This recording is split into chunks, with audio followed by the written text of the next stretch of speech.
Hello, everyone. Welcome back to another episode of the Biz Up podcast. I think we're up to episode 5 now or something like that. Very cool episode we got for you today. We're joined by Tom from Oak and Spore, our mate across the old river or sea over in New Zealand. Thanks for joining me today. I'm really excited to have you on. Yeah, no worries, mate. It's good to be here.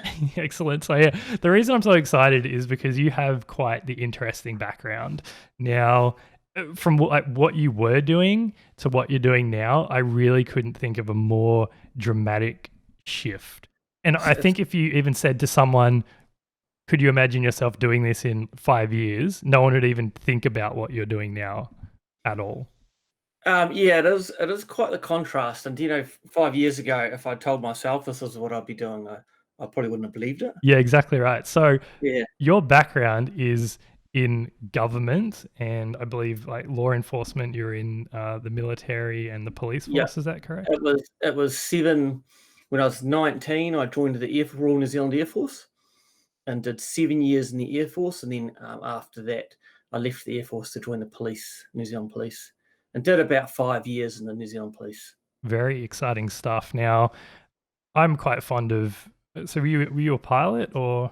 No, I was communications, so I Okay, spoke. Basically, I spoke to the planes when they're up flying from the ground. very important role. So very exciting stuff. And then I guess you had enough of that, but you still kind of wanted to sort of be in that, I guess, protective realm. So you joined the police force. Like, what was that transition like from the Air Well, Force to the police force? I'd always wanted to join the police. It really appeals to me. And it was I suppose it was a fairly easy transition going from one government agency to another. It's just pretty much same uniform, right? Just different Yeah. logo. Yeah. It's all the same, but I went obviously from Air Force to the police, and I really enjoyed the police. I probably still would have been. I would go back to the police. I enjoyed it that much, and I probably still would have been a cop if it wasn't for a few certain factors, Hmm. which really pushed me to change career. Yeah. So you've done that, you enjoyed that, and then you wanted to move into something different. And was this, and then you wanted to move location? Were they coincidental, or they were both the same? Like you wanted to move, or you finished up and then you wanted to move somewhere else, or? Well, we wanted to we wanted to leave. Me and my partner wanted to get out of Auckland. Now, Auckland's the sort of place where if you think of Auckland, I think of, I don't know, Melbourne house prices. Yeah. Auckland house prices, it's the same thing, right? So raising a family up there, I mean, it's 1.5 million people in the city. It's jam packed. I'm not from there. I don't think Aucklanders are Kiwis. I think there's two types of people in New Zealand. There's Kiwis and then there's Aucklanders. Yeah. So the Auckland crowd's a bit different. And moving on with your life up there from a young person who wants to go out and get on the booze each weekend to a young person with a family. I think that transition doing it in Auckland and trying to settle down in Auckland is very difficult. Especially the major thing is the house pricing up there. Yeah. You want to get into a house, right? And So would you consider yourself can't like more like a country boy? Did you grow up in the country, or? yeah, I grew up in Canterbury and Christchurch, just out of Christchurch, in a very small town called Ladbrokes. I think the only thing in that little town is a school. It's not very far away from Christchurch, but I've always kind of drifted on the outside. Right now, I live just out of Christchurch, but I would much prefer. I would probably prefer. I don't like the deep country. I wouldn't like being sort of 3 hours away from a city, but I like to not be in the middle of the city. Yeah. Now, I'm sure Yeah. people are dying to sort of hear. We've been kind of dragging it on and teasing a little bit here with what you're doing now. So I'm just going to go out and say it. You're now a mushroom farmer. Yeah, I'm what you'd call a small scale mushroom farm. So, So you've gone from Air Force, police to farming mushrooms. yeah, Yeah. And so that's why I'm so excited to sort of talk to how we got to that point. Now, when you finished up in the police force and you were looking to move, was this part of, now I know mushroom wasn't kind of your first choice. I believe you were looking at truffles originally. And I imagine it was because you were looking to maybe move a bit more regional, therefore more land, more farming, and you were kind of thinking, oh, what could I potentially farm? Was that your general Yeah. mindset? So it was we decided to leave Auckland, me and my partner, and the police wouldn't transfer me. They basically don't because they're hard to find people who actually want to police in Auckland. They pretty much don't let you leave Auckland if you're already working there. So the only thing that and a few other reasons, but the only thing we could really do, it came to the point where we had to make the decision, and the decision was to leave Auckland and at the same time leave the police. And before we left, we'd had a bit of a going away, a bit of a get together with some friends at a batch, and we'd all had a yarn, and the idea came to me then. I was like, oh, what's the highest value crop you can? Because I've always liked growing things, right? I've always liked the idea of getting your hands stuck in, and I thought, what's the highest value crop you can buy, you can grow? And it turns out that black truffle is extremely high value. It's about 3,000 a kilo or whatnot. And so I started researching it, and I was like, oh, you know what? I reckon I can do this, right? I reckon I can give this a nudge. And How's so like, is it certain weather conditions, soil in New Zealand? Is it good growing yes, over there? Or? so North Canterbury. So we moved back to Christchurch. Christchurch is in Canterbury is a geographic area. Christchurch is a city. So North Canterbury has actually got really prime conditions for black truffle growing, and it mimics the conditions where it grows in Europe, which is a colder winter, where you get maybe a dusting of snow or frost on the ground, and then a long, dry, hot summer. I think there's quite a few spots in Australia now that actually have big black truffle farms as well. There's a lot of. Are there other people there doing it in New Zealand? Are they already? Yes, yeah, there are. There's a few. There's sporadic truffle farms around the show. So we'd moved down with that intention, and I'd gone down that path to where I had an offer accepted. I'd placed an offer on a piece of land, a 25 hectare block, and it was accepted with the intent of growing truffles. And one of the clauses was that subject to due diligence. And during our due diligence, we had discovered a few problems with the land, which meant that the act of growing truffle would be too risky. Now, to grow a truffle, just to give you an idea what you have to do, you find a piece of land. The land soil needs to be really alkaline. Normally, farm soil is quite acidic. So you need to find soil that's alkaline, and it turns alkaline when there's limestone smashed up in the soil, basically. So you need to find the high alkaline soil. Then you need to plant an oak tree that's infected with the truffle mycelium. So its roots are infected. And then you need to look after that oak tree for about 5 to 8 years. Jesus. And after 5 to 8 years, it should hopefully start growing truffle under it. Hopefully. Now that was the big risk factor that I had to swallow, was hopefully. Like, I could plant these trees, spend all this money, plant these trees, and not have truffle in 5 to 8 years. What would you be doing in that 5 to 8 years? I would be watching trees grow, right? Yeah. Yeah, I'd be watching trees grow. And I got really close to doing this, but the risk factor was just a bit hard for me to swallow. Where I was moved down here with my partner at the time, who's my wife now, and it was going to cost a significant financial input. And the risk, if it didn't work out, I think the financial damage to us would have been quite high. Yeah. That's on the flip side, if it had worked, it would have paid itself off. But it was just a lot of risk. And because when we went through the due diligence on the land, there were a few problems with it. We had decided to pull out of truffles at that time. Fair enough. And then was it a matter of, okay, truffles are up the top, what's the next most lucrative thing I could grow? Or did you go into more of like, okay, what's the easiest low risk thing I could grow? No, so during all my research around growing truffles, I'd watched a lot about growing mushrooms, indoor mushroom farming, or small scale mushroom farming, and it really caught my attention. And I looked at it and I was like, that's something. While I'm doing all this work for truffles, in the back of my mind, it's like, oh, you could grow mushrooms indoors. It looks to be more entertaining, right? It looks to be something that you can actually get down, you can do, and then you can have a profit from it pretty quickly. So when we canned the truffles, I was like, look, instead of growing truffle, which is one fungus, I'm going to go to indoor gourmet mushrooms. And so we bought it. Instead of buying a big piece of land, we ended up buying a home for us that had a sort of workshop out the back where I could convert into an indoor mushroom farm. Yeah, nice. Okay, so how soon after moving into the new house did you begin building what you needed? I started building straight away, but from buying the house to actually producing mushrooms was probably quite a long time. Are we talking like Probably a long. year, 2 years? Nah, probably 6 months till I had something decent that could actually look at consistently churning out I don't mushrooms. think that's a long time at all. That's a And very short time.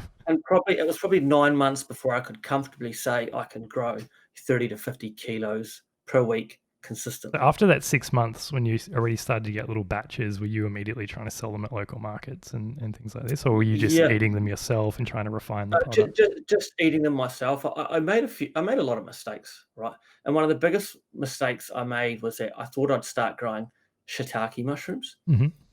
Now I grow mainly oyster mushrooms now. Yeah. Some people, there's also shiitake mushrooms. You would have heard of them. Yeah, Now, absolutely. oyster mushrooms take 2 months. Oyster mushrooms take 2 weeks to incubate. Shiitake take 3 months. Mm. So when you mix up a shiitake mushroom and inoculate it, you then have to wait 3 months before you can actually fruit mushrooms off it.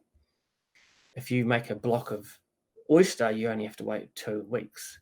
And so I started with the intent that I'd grow a lot of high quality shiitake. And by the time that 3 months is up and the first batches started coming through, I'd realized the strain I'd imported to grow on wasn't a very good performing commercial strain. Yeah, right. So my yields were real poor. My mushrooms weren't that great. And it was like a 3 month, a mistake I had made, but I had to wait 3 months to see that I was actually making Realize that it. mistake. So then I shifted to a lot of oyster mushrooms, and I was like, I need to get some sales.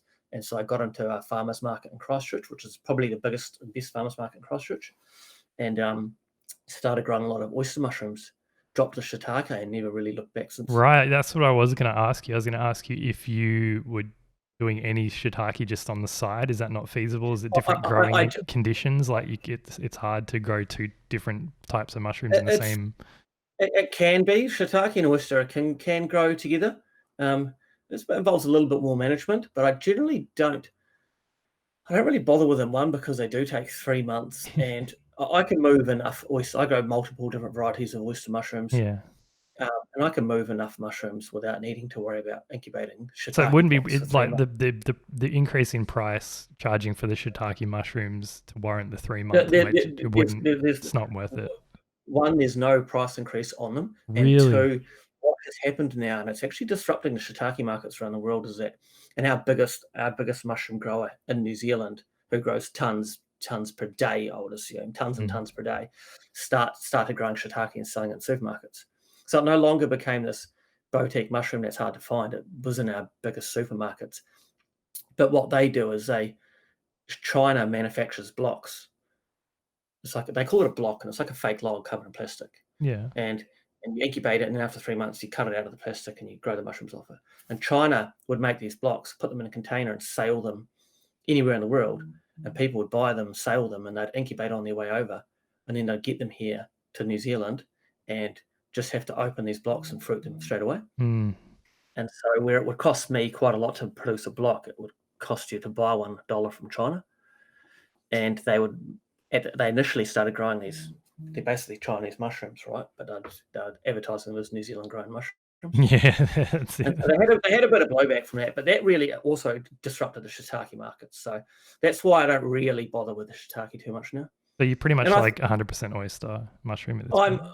Yes, I do oyster. I do multiple varieties of oyster, and we started doing a Horatium, which is like lion's mane. It's the New Zealand version of a lion's mane. If you're familiar with lion's mane, we don't have lion's mane in New Zealand. It's like a big pom pom. Okay. And big white pom pom. Do people know what it is? Like, or do they go? Yeah, that looks interesting. A lot of people do. It's a very good medicinal mushroom.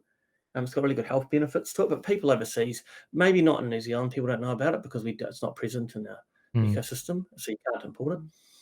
But we've got a New Zealand version of it, which we're just starting to bring to the market now, which is quite interesting. So how long did it take you to actually get set up? Was it 6 months, including building the facility where you grow the mushrooms, getting all the spores? Was that 6 months or? That was about 6 months to sort of get that. It was just 2 garages, right?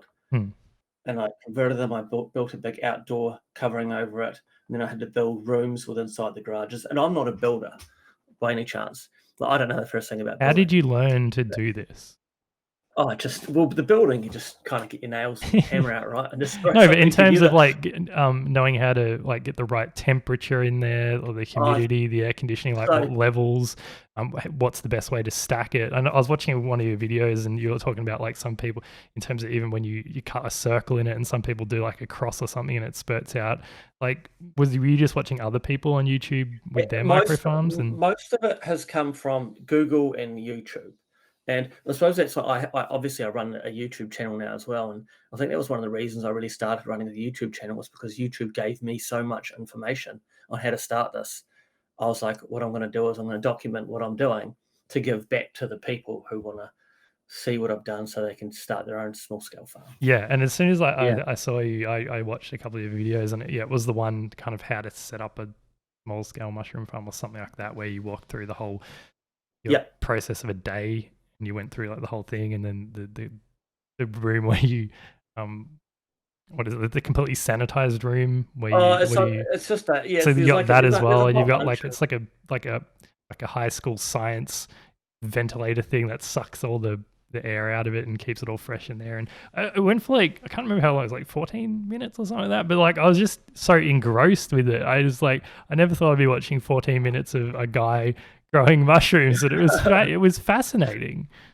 It is, people don't realize how almost technical growing a mushroom in your garages. People think you just plant like mushroom seeds or Yeah, something. and but even seeing them all Like, on the rack in those blocks, then just shooting out the side and then growing out of it, and then you like breaking it off to harvest it. I yeah, don't think a lot of people would see that sort of growing room before. I'd never seen that before. I was like, oh, that's so cool, them growing out the side, because my closest experience to growing mushrooms is Bunnings had like a mushroom kit.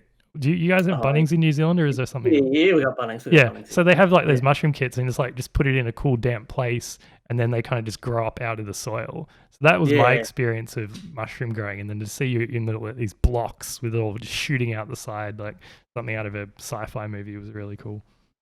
yeah. It's a bit different, and people are interested in it because they don't quite realize the steps you have to go through to grow mushrooms.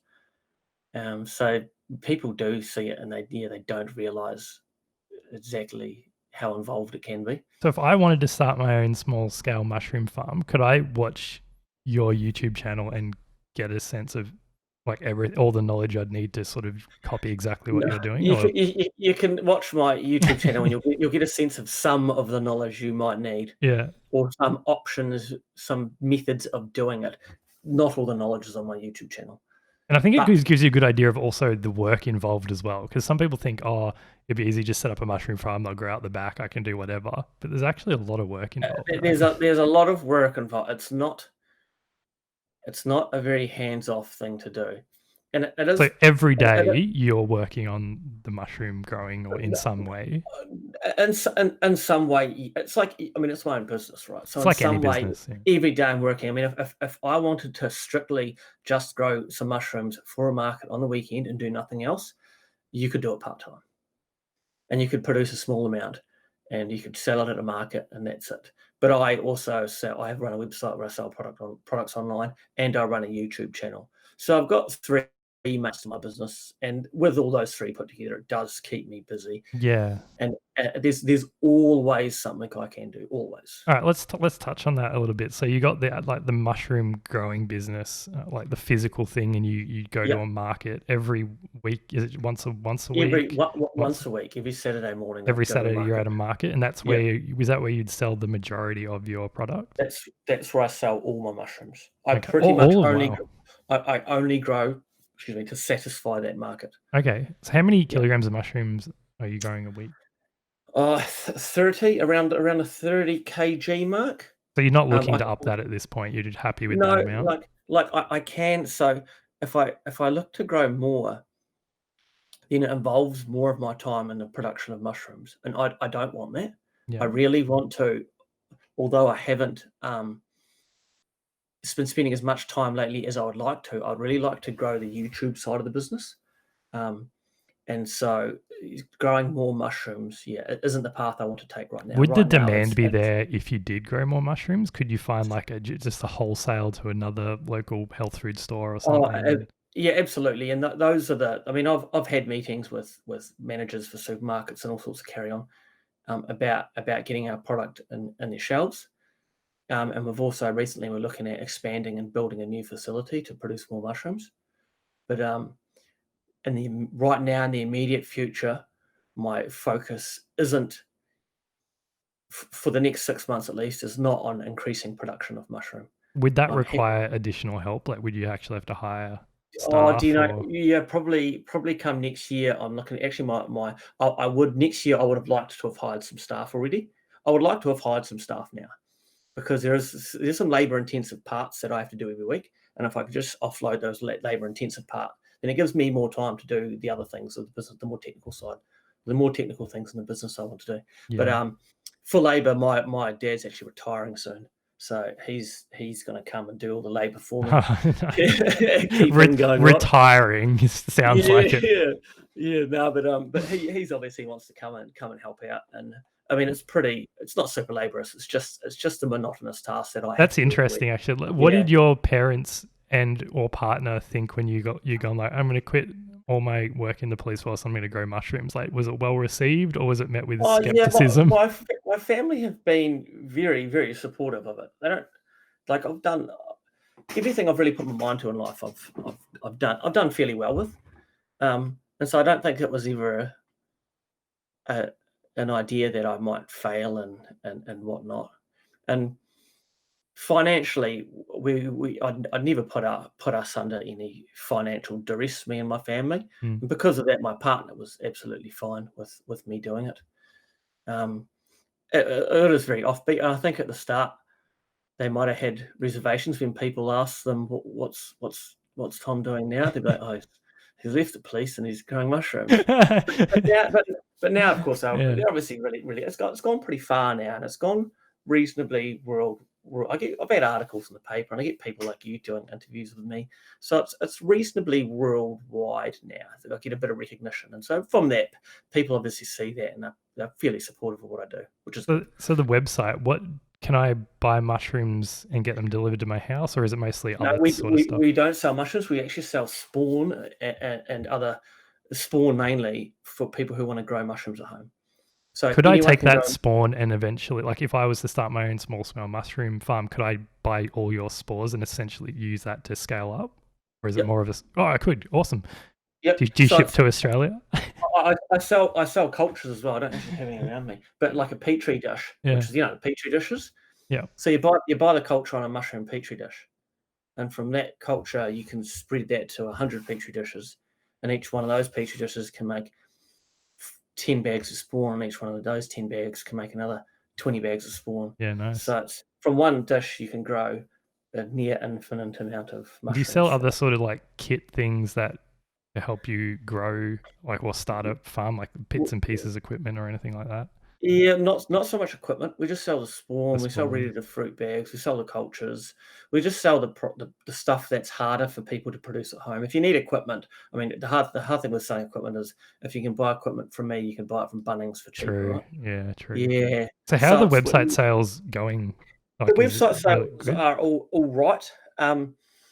If I really focused on the website sales, I think I could quite easily double or triple them. So we're talking about like marketing, Facebook ads, things like that. But then again, it's like marketing, and the fulfillment, fulfilling orders does take time. Yeah. And sometimes the orders can be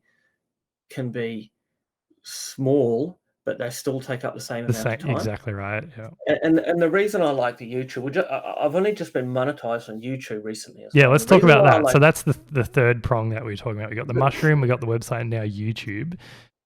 Yeah, you recently monetized. Congratulations. The reason I like YouTube is because you make a video, right, and it's monetized indefinitely. And that video, as long as it's getting views, is going to be earning revenue, and that's the passive income. I'm all about passive income, right? And that's what really that's what I really enjoy. Like, I don't want to, if I'm fulfilling orders on a website, for a bag of spawn is $25. If I'm just fulfilling orders of spawn, you can't. It's not scalable, and it's not making money while I sleep. But the YouTube side of it, although the income right now isn't as high as the other two parts of the business, my goal is to get that income a lot higher, and that's YouTube's working when I'm sleeping, right? So every time a YouTube video plays, you get a percentage of ad revenue for it. And then there's other methods as well. Of just actually, I really like figuring out ways to monetize things online. So I'm an Amazon associate as well.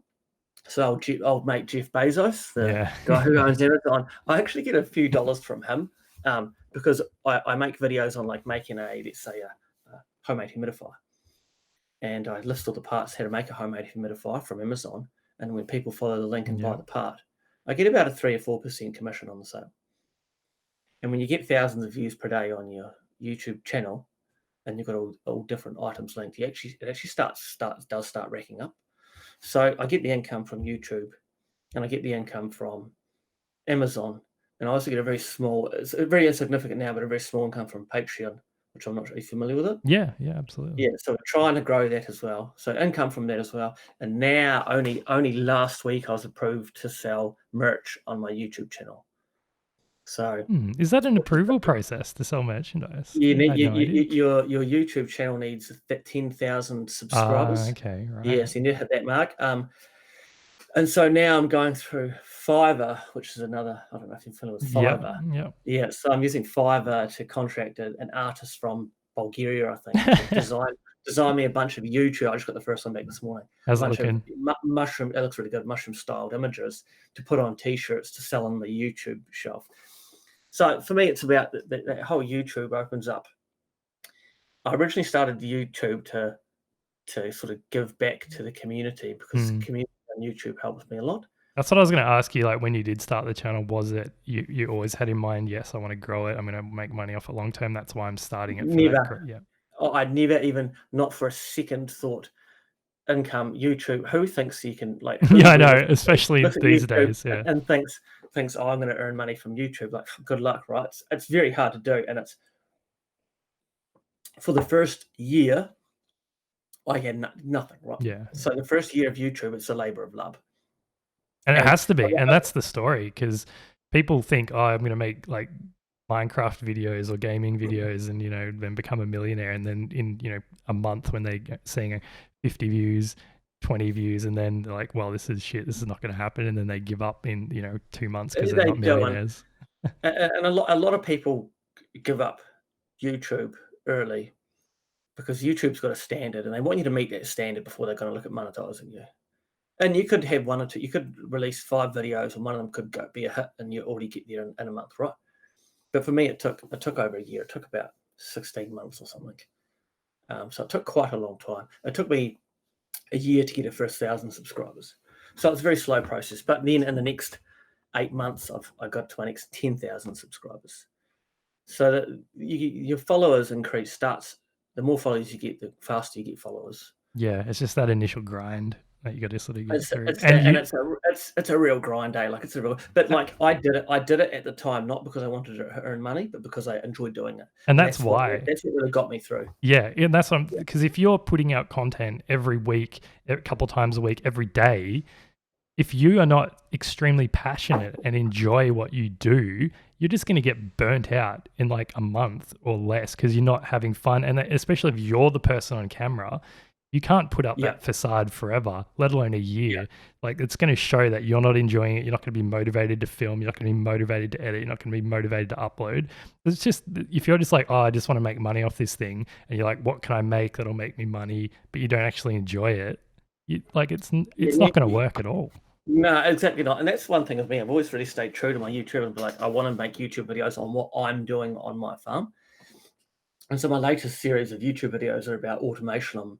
I'm starting to automate my farm, so I can sit here at my computer because I do a lot of work on my computer, and I can glance at my screen and know all the parameters of which my mushroom farm is functioning within.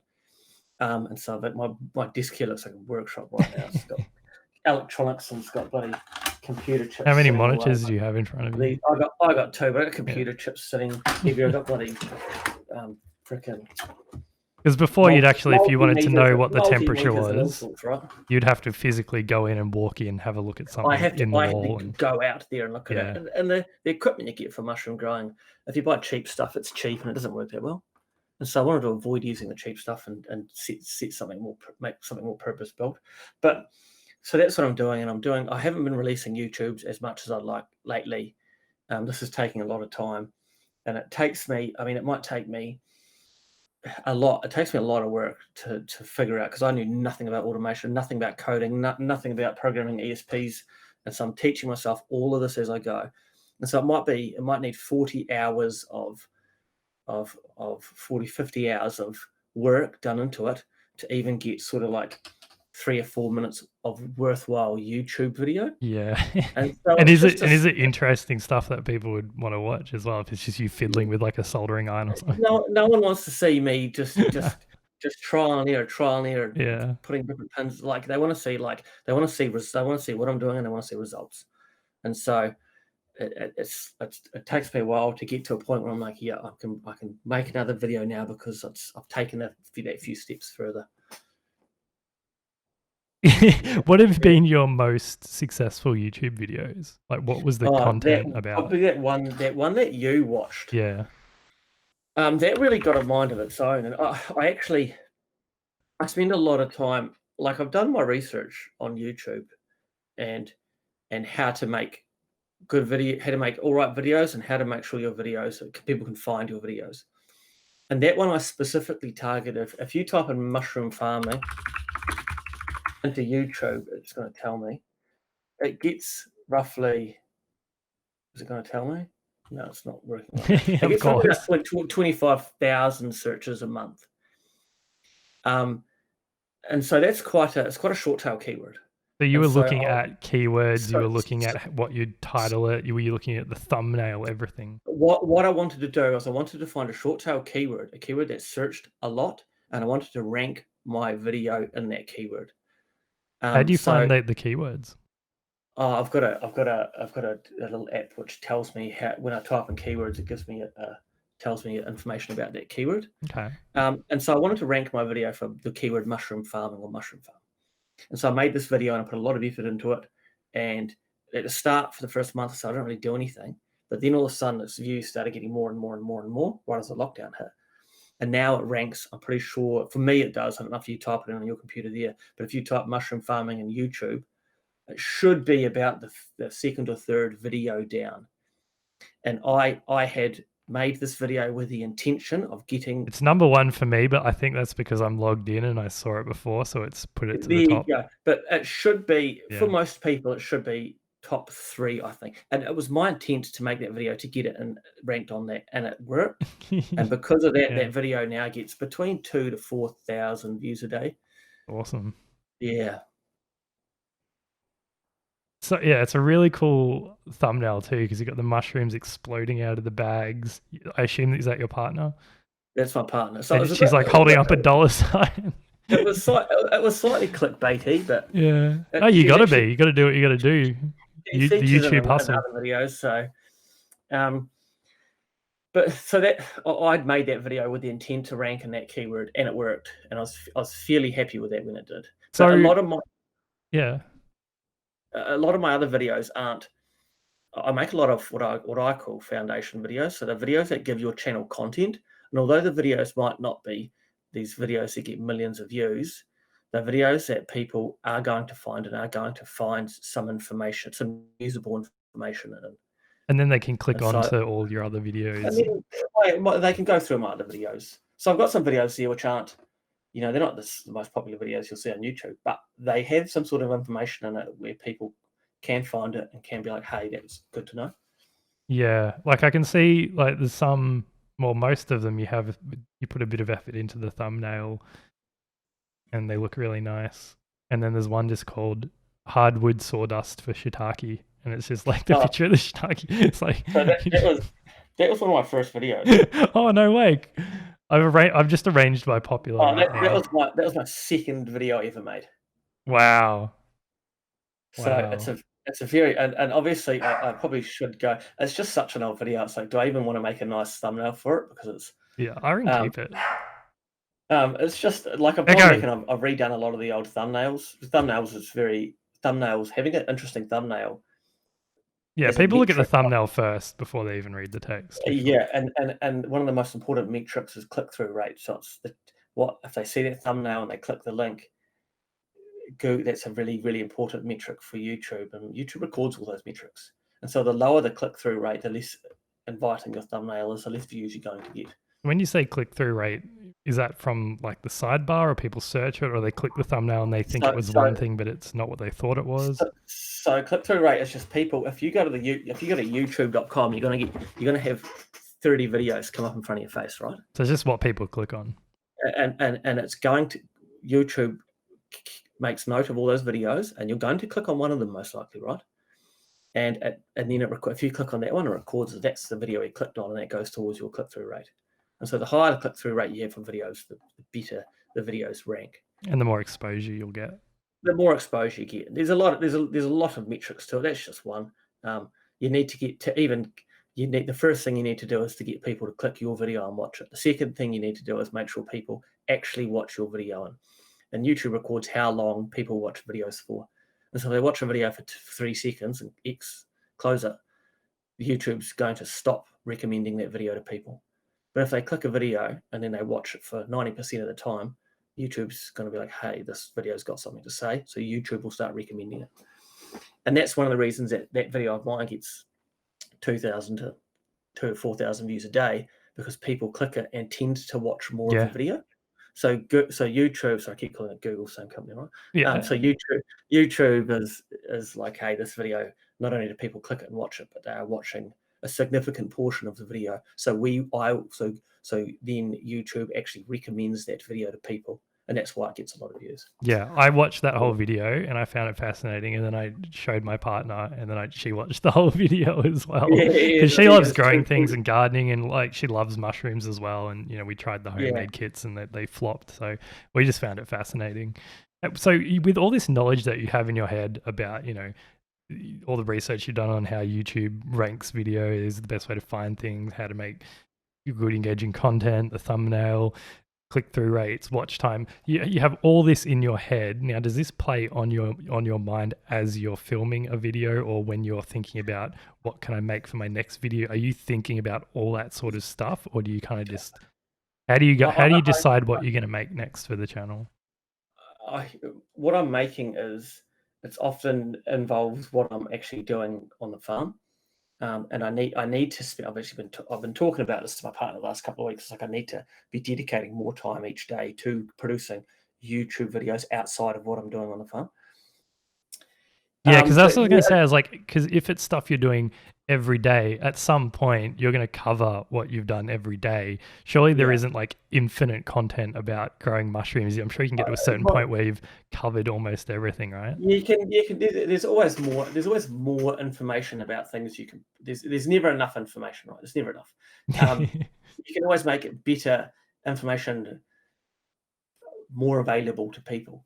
But for me, it's soon I'm going to start.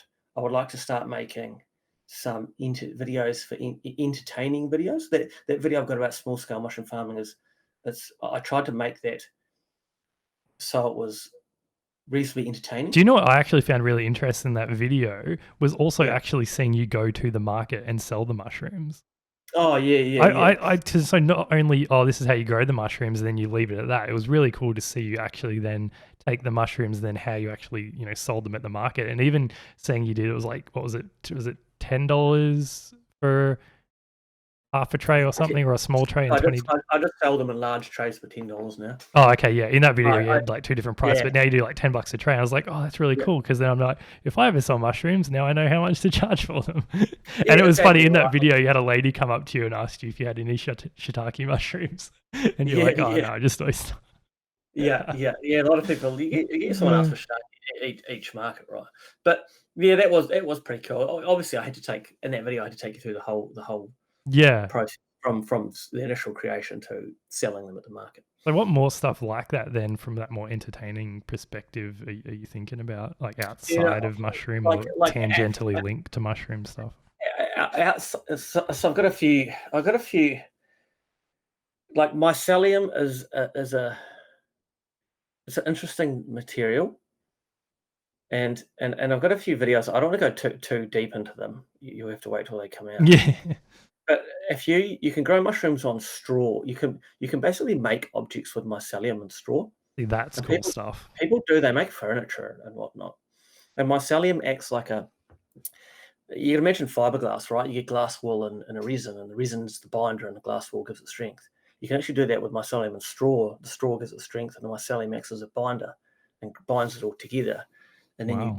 you dry it out, and it turns into you can turn them into quite rigid structures. Is it light? Yes, it's light, and it's all natural. Hmm. There's a few companies around the world which are doing mushroom packaging now, so they're replacing the likes of polystyrene with mycelium because they can manufacture it into really odd shapes.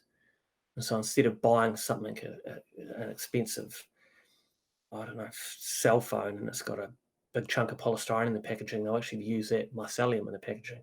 And so when you get that, you can just throw it out. But I find it interesting that you can make very interesting shapes with it.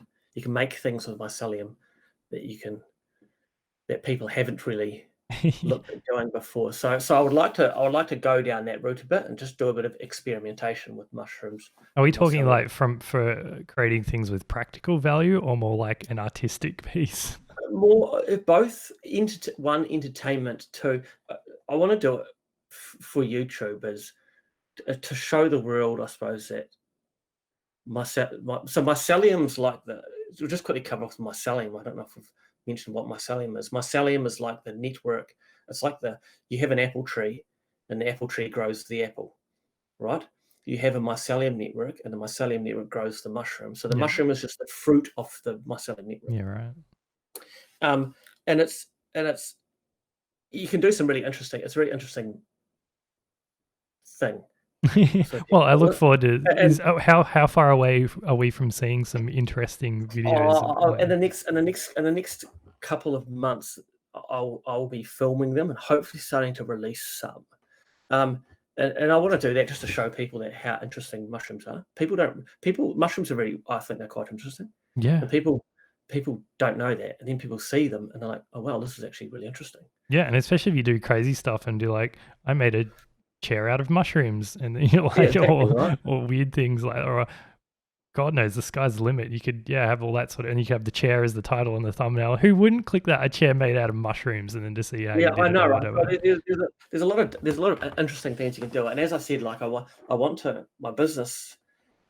I really want to focus on the YouTube a lot in my business, and I want that to become the primary income for the business, and then I just grow mushrooms on the side to sell at the market on the weekend. But Yeah. it's going to take a lot of work Oh, to absolutely. it's going to take a lot of work to get there. So It's in not going to be some way or another, what's going to be on your YouTube is going to have some link to mushroom. it'll always be involving mushrooms. Because that's what I was going to Yeah. say. Like, if you then decide to do something else, would you lose then your subscriber base that have come to you for mushrooms? That's kind of No, like I don't, because all my subscribers are interested in mushrooms. yeah. But They might if be. you put videos out that weren't to do with mushrooms, would you lose that audience? I don't think so. People. I think with YouTube, people tend if they subscribe to a channel and the channel releases a video that they're not that interested in, they just don't watch it. Yeah, It it's like regardless if it's about mushrooms or not, or it's not you. like the channel releases a video and you look at it and you're like, "Oh, what? This isn't this is" if I was releasing videos that are constantly about makeup, then people are gonna unsubscribe because no one wants to watch people make makeup. But if I release one or two videos that aren't specifically about mushroom farming, but Mm. about possibility that's linked to mushrooms, Yeah. I don't think people will unsubscribe. I think people would in fact be interested in that. So Yeah. I guess it's sort of as we come sort of on the tail end, what a fascinating journey this has been. And if you did want to check out his YouTube channel, just search for Oak and Spore. We'll also chuck a link in descriptions around either the podcast audio or the video. And what advice we generally wrap up with sort of just some advice for people out there. And in previous podcasts, we've talked a lot about the entrepreneurial spirit and what it takes to be an entrepreneur and start a business, because a lot of people are currently in full-time jobs and they're thinking they've always had this kind of like, oh, I'd love to start a business, or I'd love to work for myself and be my own boss and things like this, but there's a lot of factors involved in that, right? It's like Where are you financially? How viable is your business idea? All this, like, are you a risk taker? All that sort of stuff. So, just like, I guess, a couple of questions from your perspective.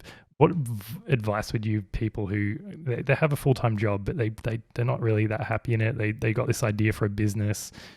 How do we make that happen? Do we just start dabbling and experimenting in that business to make sure it works? Do we just put all our eggs in that basket? Like, from your It, perspective, your approach, what it, advice would it, you give to someone it, there? it, it's hard to know. Like for me, like I am a general risk taker, and so I didn't mind leaving the police to just go chase a dream. Some people aren't in a position to do that. Did you have A a lot, backup plan if it didn't work? Like, nah, yeah. like YOLO, right? Like, Yeah, and that's the thing. like, That's when I talk to people when their business, they're like, "No, look, I decided to do this thing. I put all my effort and attention into making this thing work." like it's And got to work, right? yeah, it like you have no other option. If you go in with the mindset that, oh, I've got this backup here in case it doesn't work, then you've just given yourself an excuse for it not to work. Then you can be like, oh, maybe I can't quite do this, and you can pull out because you've already set up a safety net for you. Like, no, screw that, right? Yeah, If the you're gonna go, mindset. Yeah, if you're gonna do something and you're willing to quit your job to do it, then you'll do it. I think. Like there is a chance of failure, but if you really stick at it and it was as long as you don't make a silly decision and do something that genuinely isn't possible, you'll be able to do it. But there's a lot like I really like the idea of like small scale farming. And there's a lot of other different things you can do. You don't have to do something like growing mushrooms. You can. I was looking at videos on YouTube the other day of people who harvest seawater. They go and collect buckets of seawater and they drive it back to their house and they evaporate it all and they make boutique sea salt. yeah. Wow. And all you have to do is collect a ton of seawater, each month, and I live 10 minutes you from the beach. and you evaporate. All you need is a hot weather, right? And it evaporates down in these big outside these big black trays. And once it evaporates down, the salt crystallizes, and you collect the salt up, and you've got sea salt. And you can sell boutique sea salt, and people will buy it. If you make it, people will buy it, right? Yeah. And it doesn't mean you have to quit your job. You don't have to go on the you don't have to like put your family into financial ruin. You can do something on the side, or a side hustle is like Yeah. sometimes called. You can start off with a side hustle and then get your feet wet. And if you find you like it, then go for gold. Because at some point there is that tipping point where, like, you have to make that leap into the side hustle to make it grow. Like, you can't just balance it on the side forever. Absolutely. Like you're going to come to the point where you need to give all your time to your side hustle, and that has to be your main hustle. And that's But the risk, taking that leap to do that. that is the risk. And then again, if you just do it small scale first, you'll get a feel for it, and you'll quickly learn whether or not it can become something bigger or not, And if you without enjoy it without too, having right? to take all Like, the risk. how important Exactly. is to enjoy what you do? Because if you're spending all your time and energy into this thing every single day, you have to like it. You can't just do it for the money or because you think Oh, I it's a know, good right? business idea. And that's like, I never did this for the money. Like, I mean, having a small scale mushroom farm in my garage, I'm not gonna be raking in $5 million gross a year, right? Yeah. And so it never was for the money. And if you want to do something for the money, go be a doctor or whatever you do that's going to earn you lots of money. For me, it's never about the money. It's more about the I suppose the passion and the lifestyle it gives you. And that's what you do whenever you talk to someone that is successful in whatever they do. They never started it thinking they would be as successful as they were, and they never started it just for the money. Yeah, exactly. And I think that people often gauge success, but as a metric of money, Absolutely, absolutely. money earned, and I don't think it's true. I think success. I mean, I get to like me and my partner are comfortable, right, where we are, and I get to work from home, and my daughter's 1 year old, Yeah. and I get to work from home and watch her grow up. And people would give a lot to be able to do that, but they can't, and they go and they leave the house at 9 a.m. and they come back at 5 a.m. each night, and they might earn more money than I do, let's say, but I mean, I'm the one who gets to sit at home and watch my daughter grow up. Yeah, it's all about quality of life and yeah, balance and so what works for you. where is a And success? talk about like being rich as a person as opposed to financially. And we could get so Yeah, deep into that sort of uh, philosophical discussion about what is true like value and worth, but I think that's a whole other podcast. We another might whole have to. podcast, We'll right? come. We'll make another podcast and we'll have you on. We'll talk about like all these philosophical discussions about life and There's a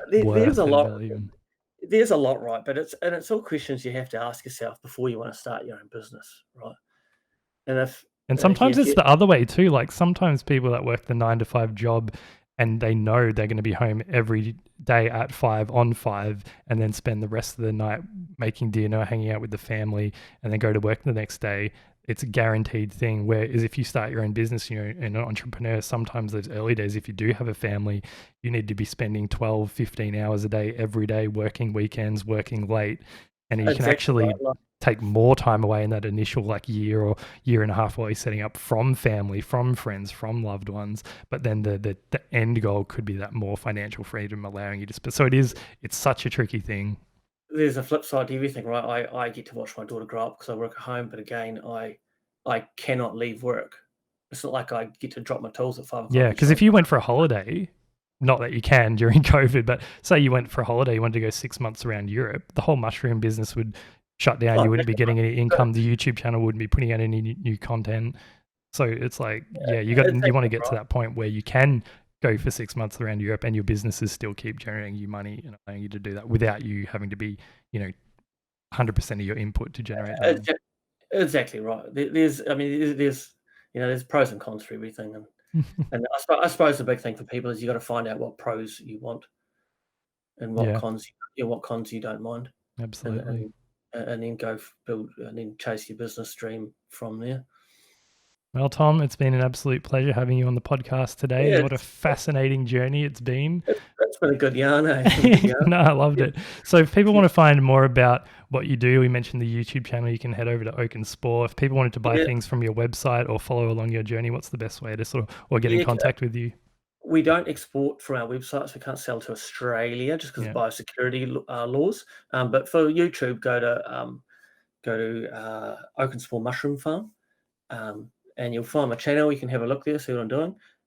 Or just go to my website, which is oakenspore.co.nz, and send me an email if you want to get in touch. I get people emailing me from all around the world quite regularly. Yeah, great. We'll put all that in the description there so you can easily just click it or do a bit of a Google search. Tom, thank you so much for being on the podcast, and we wish you all the best with the mushroom business and the growth of the YouTube channel. And hopefully in maybe a year we have another discussion when you're celebrating your 1 millionth subscriber or something like that. Absolutely, mate. Absolutely. All right. Cheers, mate. Cheers.